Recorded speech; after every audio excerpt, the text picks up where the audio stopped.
한민족을 사랑하는 크레이지 컨설턴트 서영진의 컨쇼 이야기를 시작하도록 하겠습니다. 자, 오늘은 2019학년 정시 설명의 일부 방송을 준비를 했고요. 저희가 총 3부 방송을 해드릴 건데 오늘은 라이브를 통해 갖고 일부 방송을 번개 특강으로 지금 진행을 할 생각입니다. 자, 이제 오늘 수능이 드디어 끝났습니다. 우리 수험생 여러분들 12년 동안 농사지느라 정말 고생 많으셨고요. 13년, 14년 농사지은 학생들도 있습니다. 이거 웃으면서 얘기해서 미안해요. 재수생이랑 삼수생들. 그런데 네, 너무 고생한 것 같아서 이렇게 한 거예요. 그러니까 이제는 기분 좋게 이제 다시 한 번의 입시가 시작됐네요. 자, 시험이 끝났습니다. 시험으로 모든 게 다 끝난 건 아니에요. 이제 뭘 해야 되냐면 지원이라는 걸 해야 됩니다. 정시 같은 경우 진짜 이제 지푸라기죠. 왜 그러면 수시가 다 끝났는데 수시 떨어졌기 때문에 정시를 준비하는 거잖아요. 그러니까 지푸라기를 잡았다라고 생각해야 되기 때문에 요번에 그리고 지금 저희 컨쇼 같은 경우 시험지 분석을 저는 아직 하지 못했습니다. 저는 아직 시험지를 보지 못했는데 이제 우리 담당 선생님들 영어나 수학, 국어 선생님들한테 시험지 분석을 좀 부탁을 드려서 그 자료들을 좀 받아서 읽어봤는데 일단은 수학 선생님들은 의견이 조금 나눠집니다. 생각보다 그렇게 뭐 모평 정도 수준이었다라고 말씀하시는 부분이 있으면 아니에요. 어려웠습니다. 라고 말씀하시는 분들도 계시고요. 대신 수학이나 영어 같은 경우, 미안해요. 국어나 영어 같은 경우는 네, 다 공통점으로 어려웠어요. 라고 말씀을 하시더군요. 그러니까 요번에 어려웠답니다. 그러면은 국어 시간에 일단 멘붕 온 학생들이 있을 거고 그 후로 또 우수수수 무너지면서 눈물을 흘린 아이들도 생각보다 있겠죠. 그런데 솔직히 원점수는 중요하지 않습니다. 우리 아이들이 다 같이 어려웠다라면 그만큼 표점이나 백분위는 거기에 맞춰서 내려갑니다. 그러니까 원점수 같은 거는 볼 필요 없으세요. 그러니까 원점수 계산하는 게 아니고 원점수가 나왔으면 지금 이제 가채점 하잖아요. 우리 학생 여러분들 가채점 하신 다음에 뭐 이런 업체들이 지금 뭐 가채점에 대한 이 예상 등급이나 이런 표점 백분위로 지금 발표를 할 겁니다. 저희 지금 컨쇼도 준비를 하고 있는데 그거 계산하는 게 생각보다 되게 힘들거든요. 그래서 그거 네, 제가 아직 능력이 안 돼서 그거 계산하는 게 한계가 좀 있긴 한데 일단은 열심히 계산을 해가지고 네, 어느 정도 원점수에 따른 네, 표점이나 백분위가 어떻게 나오는지 그 부분에 대해서 이제 좀 컨쇼에서도 데이터를 올려드리도록 하고요. 오늘은 좀 기본적인 부분을 통해 가지고 이제 우리 어떻게 지원할까요? 세 가지로 나눠서 1부, 2부, 3부로 나눠질 건데 오늘은 일단 표점과 백분위에 대한 부분에 대해서 좀 설명을 해드릴 거고요. 그리고 성적표를 분석해서 대학교를 집어넣으실 때 어떤 식으로 계산을 해야 되는지 그 부분에 대해서 오늘은 좀 설명을 해드릴까라고 합니다. 네, 자 보도록 할게요. 2019학년 정시 설명의 1부 단 하나의 비법. 자, 지금부터 시작하도록 하겠습니다. 자, 수능 지원의 기본 사항입니다. 첫 번째는 이제 표점과 백분위인데요. 우리 이제 처음 이제 해보셨잖아요. 그런데 6월 모평 시험지랑 6월 모평 시험지래 미쳤나봐. 자, 6월 모평 성적표랑 9월 모평 성적표 보시면 원점수 없는 거 혹시 보신 적이 있으십니까? 3월이나 4월이나 7월이나 10월 같은 경우는 성적표에 원점수도 나오고 표점도 나오고 우리 아이 데이터도 나오고 밑에 OX, OX로 틀린 것도 보여주고 다 보여주지만 6월과 9월 이 평가원에서 하는 거는 일단 원점수 없이 표점과 백분위만 보여줍니다. 그 이유는 표점과 백분위로 대학이 학생을 선발하고요. 원점수는 전혀 반영되지 않기 때문에 반영 안 되는 원점수 따위는 버려버리고요. 표점과 백분위 가지고 대학이 선발한다라고 보시면 되는데요. 하나 말씀드리면요. 표준 점수랑 백분위가 이렇게 우리 아이들 원점수를 계산하는 방식이 조금 틀립니다. 이거 계산식을 보여드리긴 좀 그렇고 그냥 간단하게 말씀드리면 원점수와 거의 차이 없이 움직이는 값, 원점수와 별 큰 차이 없이 움직이는 게 표준 점수고요. 백분위는 생각보다 상대적 평가가 크게 움직여갖고 생각보다 표점보다는 좀 벌어집니다. 그러다 보니까 저희가 그런 얘기 되게 많이 해요.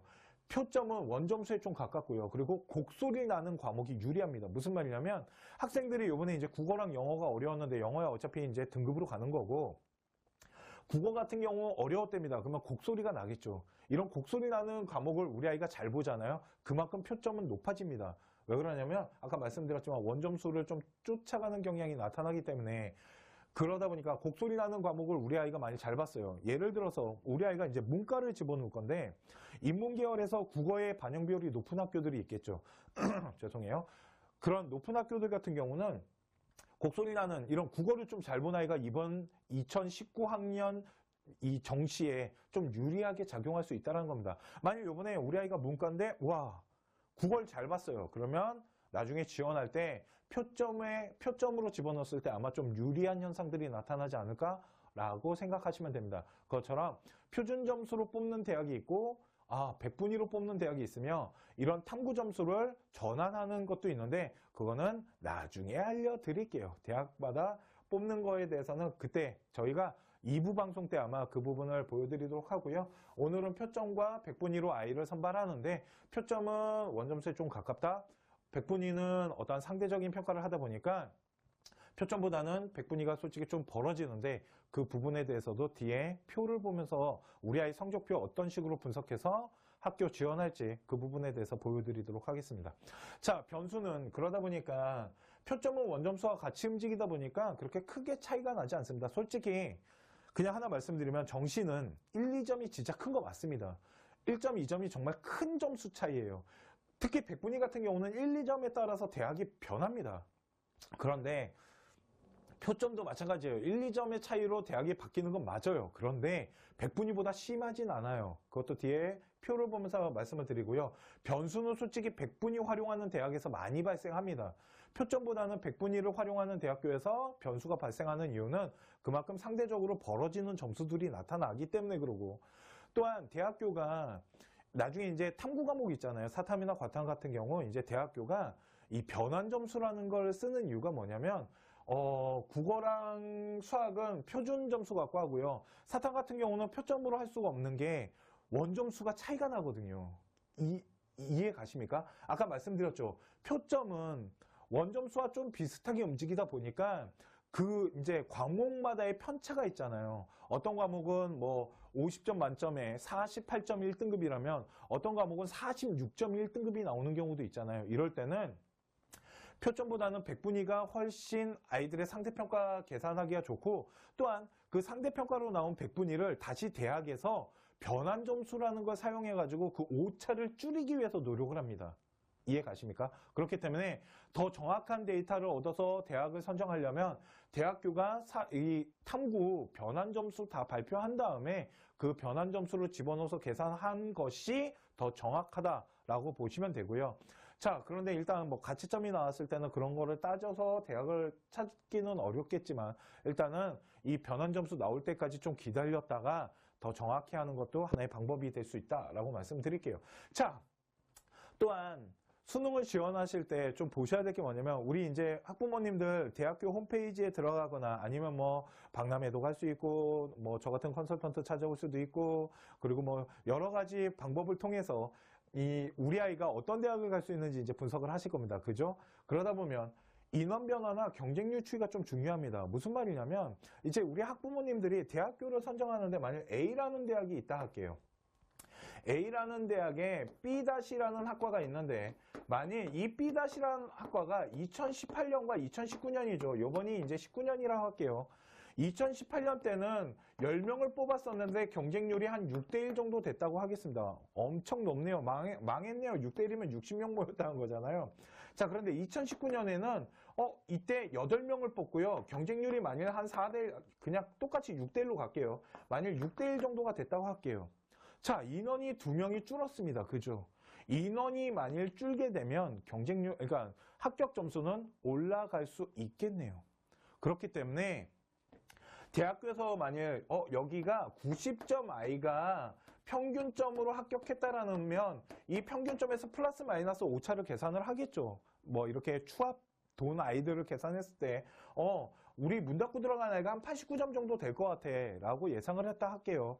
그랬을 때 만일 10명을 뽑던데 8명을 뽑게 되면 이 문을 닫고 들어간 데이터는 솔직히 그렇게 중요하진 않지만 평균 데이터는 솔직히 좀 중요합니다. 어떠한 기준선을 세울 때 평균 데이터 갖고 하기 때문에 그랬을 때 이 점수가 올라갈 수 있다라고 예상을 하셔야 됩니다. 왜 그러냐면 인원을 줄였다라는 건 그만큼 아이들이 더 들어오는 아이들의 숫자가 적어졌다라는 거잖아. 그런데 만일 8명을 뽑는데 10대1까지 올라갔대요. 경쟁률마저 올라갔네요. 그러면 정말 작년 데이터보다 훨씬 올라갈 확률이 있습니다.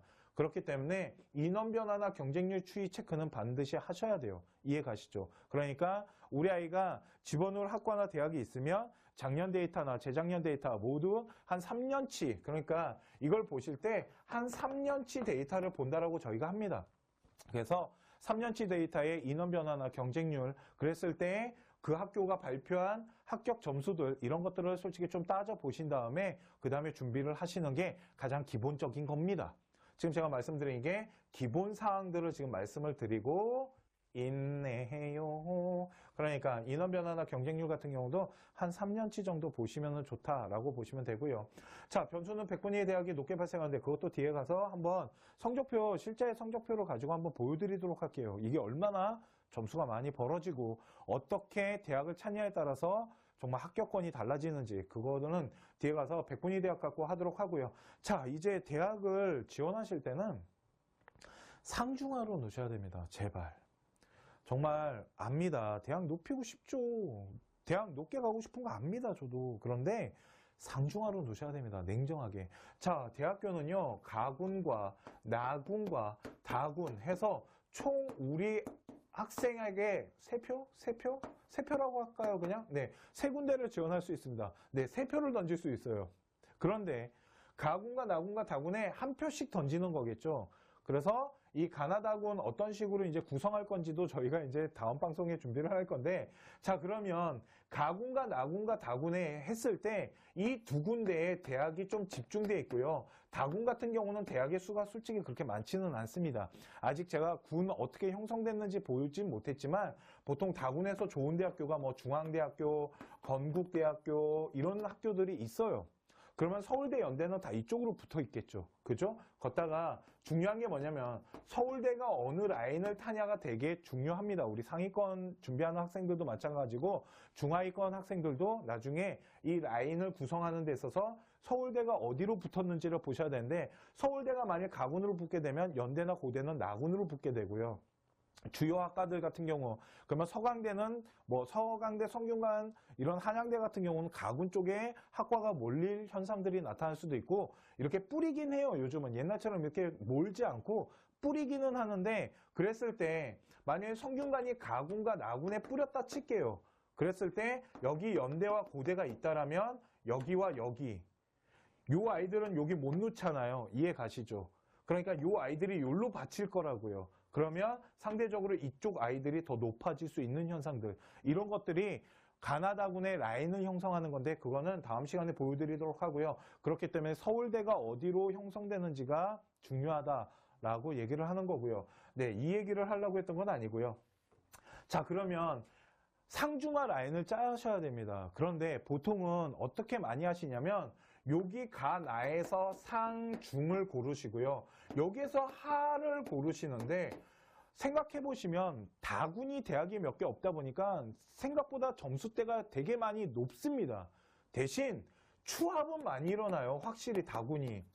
추가 합격은 많이 일어나는데 막 한 바퀴 두 바퀴 막 돕니다. 그런데 생각보다 점수가 미친 듯이 빠지면서 돌지 않는 경우가 많아요. 왜 그러냐면 워낙 경쟁률이 높기 때문에 이 합격권 아이들이 밀집돼서 들어갑니다. 이해 가십니까? 그렇기 때문에 다군에다가 안정권을 찾는 것은 그렇게 좋은 방법은 아닙니다. 정말로 요번에 우리 아이 재수시킬 마음 없어요 라고 하신다라면 가와 나군의 대학이 몰려있는 곳에 하를 짜고요.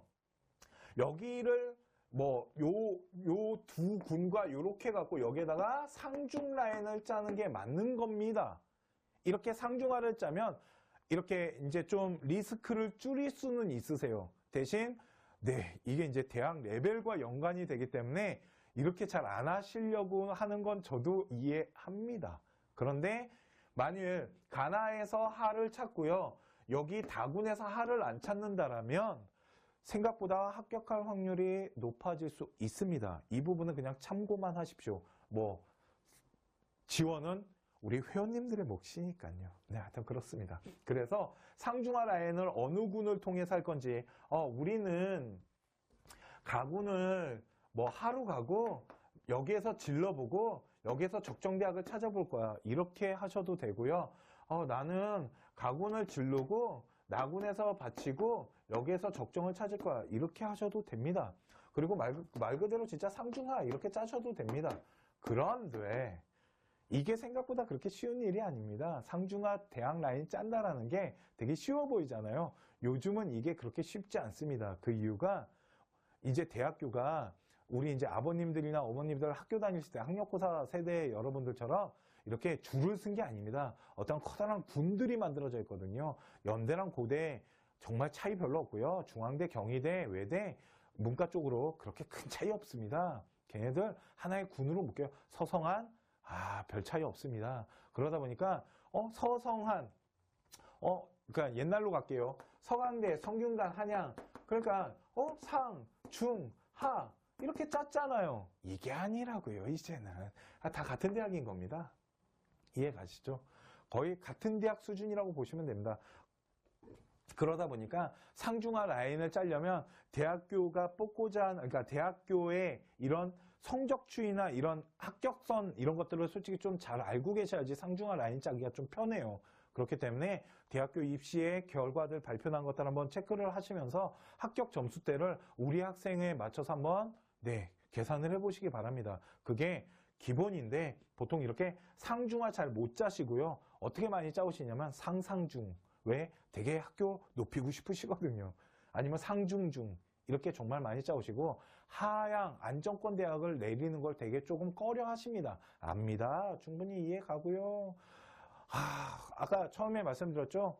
내가 그렇게 12년 농사를 거기 가려고 한 게 아니거든요. 압니다. 저도. 그런데 안 하시잖아요. 그러면 재수없으면 진짜 떨어지십니다.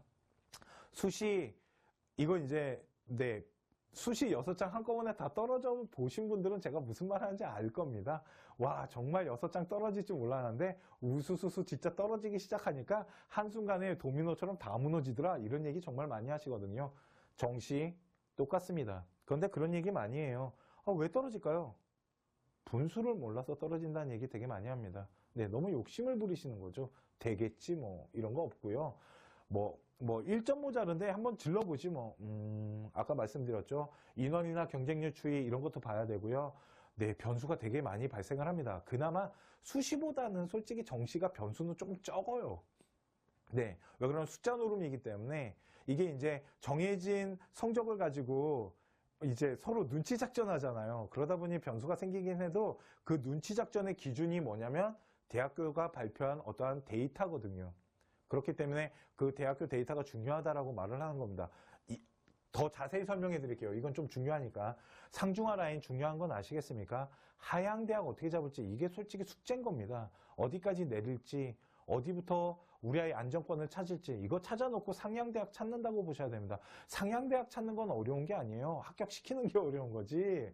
그렇기 때문에 어디 안정권을 받쳐놓을 건지 그거가 더 중요하다라고 보시면 됩니다. 솔직히.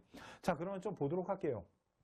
아까 말씀드렸던 게 뭐냐면 우리 아이가 만일 뭐 A라는 대학이 있고 B라는 대학이 있다 하겠습니다. 그러면 A라는 대학교가 대학교에서 이제 학과 뭐 경영이라 할게요.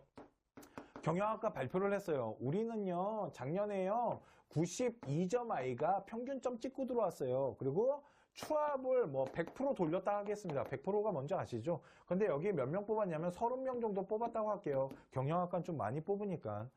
그리고 B라는 학교는요 경영학과인데요. 우리 학교는요 50명을 선발하는데 합격선이 87점이에요.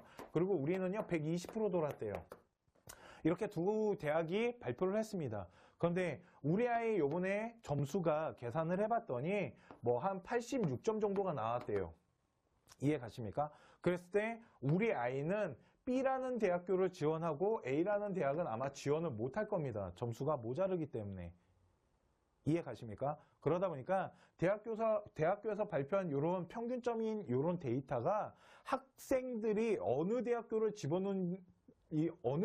집어넣고 이렇게 지원하는 거에 대한 기준점이 되기 때문에 대학에서 발표하는 이 데이터는 되게 중요하다라고 생각을 하셔야 됩니다. 대신 이 데이터대로 형성이 되는 경우도 있지만 안 되는 경우도 되게 많아요. 그러다 보니까 변수가 발생할 수 있고 이 데이터는 아까 말했지만 가장 기본적으로 인원 변화나 경쟁률 이런 거를 통해서 충분히 바뀔 수 있기 때문에 이 부분들을 잘 체크를 하셔야 됩니다. 이게 지금 제가 말씀드리는 게 되게 기본적인 사항들이다라고 보시면 될 것 같습니다.